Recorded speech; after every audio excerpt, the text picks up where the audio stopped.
What is up, guys? Welcome to another edition of the Double Duty podcast.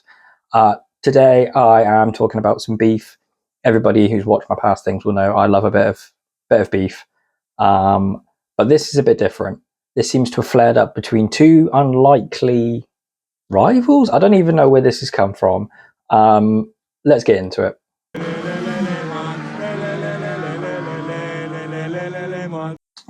So, of course, I am talking about I don't even really know how to describe this, the non-Twitter beef that seems to involve everybody but the two drivers.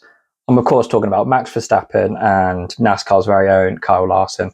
Now, this is like comparing apples and oranges, isn't it? Let's be honest, this is like playground stuff. This is who would win out of a fight between Batman and Superman. What's better, sweet or salty popcorn? Sweet. So many things. What's brown sauce, red sauce? It's nuts. It's a very childish. It's a very childish sort of playground argument, isn't it? But there's not a lot going on in motorsports at the minute. So let's get into this argument. So it all apparently flared up last Saturday. Now this has only come to light in the last few days via Flow Racing, which is an American site, for anybody that doesn't know, covers like dirt racing, sprint cars, NASCARs, Indy cars and stuff. It was after Kyle Larson won his third Knoxville National title in the high limit racing. It's a type of dirt racing. I don't really know. Kyle Larson does do a lot of dirt racing, sprint racing. It all kind of came about. It wasn't, Kyle Larson didn't come up there and just start, giving it like that. Anybody who knows Kyle Larson will know that he's very reserved, quite quiet. He's not the sort of NASCAR driver that's going to be going out giving it the big me. That's Denny Hamlin. We don't need to worry about Kyle Larson doing that. In fact, this season we've seen Kyle Larson actually shy away from beef with Denny Hamlin. And actually he's quite reserved and quite quiet. So I was quite surprised that this is all flared up. I imagine he probably didn't mean it to, but this is the world we now live in. It all started when the second place driver said during his press conference, he's so good in every discipline. He's probably the greatest driver to ever live. I don't think it's silly saying that. We all know. Then at the same press conference, the third place driver chipped in, I don't think there's anyone on the planet better than Kyle Larson in a race car. It's important that at this point, we kind of put some sort of stipulation. We do explain here. Americans will say that their drivers are the best, that their racing disciplines are the best, whereas a European, like myself, I am British, would normally say that F1 is the daddy of car racing. Anybody who's in F1 is the greatest driver ever, and therefore Max Verstappen is the greatest because he is the current reigning champion, won so many races. It's ridiculous. Disclaimer, I am a Red Bull fan. I don't watch F1 as much, but I do like Red Bull. I am obviously MotoGP fan. Red Bull do sponsor my favourite team in that, but I am also a diehard NASCAR fan. So this is quite awkward for me, and I have got in trouble already on my own personal social media accounts for saying that Larson is the GOAT. Let me explain some more though. Larson has raced in many disciplines, dirt, sprint. He's also done the Daytona 24 hours as well, which was surprising. I didn't know that. So he's done endurance racing. He took part in IndyCar. He tried to do the Indianapolis 500. He's going back this year to try and do the double, which this podcast is named after in honor of Kyle Larson. Incredibly difficult disciplines, very different. Going from NASCAR, a stock car, which is very basic. There's not a lot of technology in it. There's no buttons on the steering wheel. I think the most technological thing they have in the cars is that they've got a screen for the rear mirror.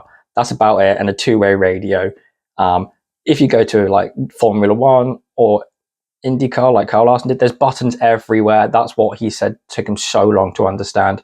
Whereas Max Verstappen probably would feel very alien in a stock car because he's going to have to like explain what's going on to the pit crews, what bumps he feels. They're set up very differently. Again, it's like apples and oranges.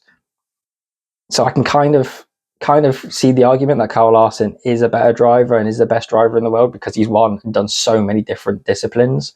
But I can also see the point that Max Verstappen might be the better driver because Max Verstappen is racing in Formula One. think it's probably important at this point that we do actually listen to what Kyle Larson had to say, because it has been misquoted loads on social media and taken out of context, which actually, when you take it out of context, it makes it sound like Kyle Larson's actually being a bit of a dick when he's not. The question actually was, does Kyle Larson have to race Max Verstappen to feel the world's best? At which point Larson replied, not really. I know in my mind I am better than him as an all-round driver, which has been proven. Dirt, sprint, endurance, had to go at IndyCar, finished top 10. He's won races in every stock car discipline he's been in, from ARCA all the way up to Cup Series. He's won the Cup Championships. I think we can all agree that's probably a given. I think we can all agree with that. He then goes on to say, there's no way Verstappen can get in a sprint car and win the Knoxville Nationals. There's no way he can get in win the Chili Bowl. There's no way he can go win a cup race at Bristol.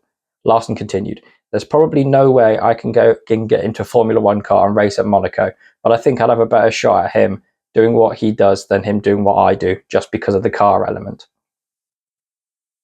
I think we can probably agree with that.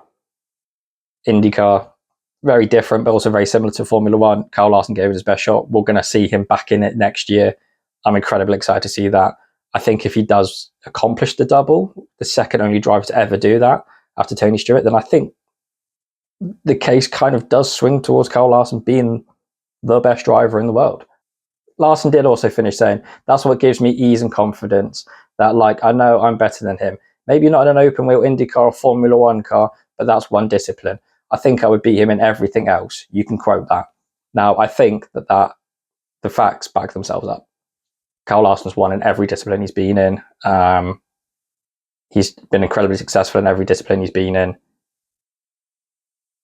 barring IndyCar, where he did it for the first time in the Indy 500, barring an absolute catastrophic rain downpour and the race in Coca-Cola 600 being called off in Charlotte. He probably would have completed the double as well, because his car is incredibly fast. In NASCAR, he was incredibly competitive. In IndyCar,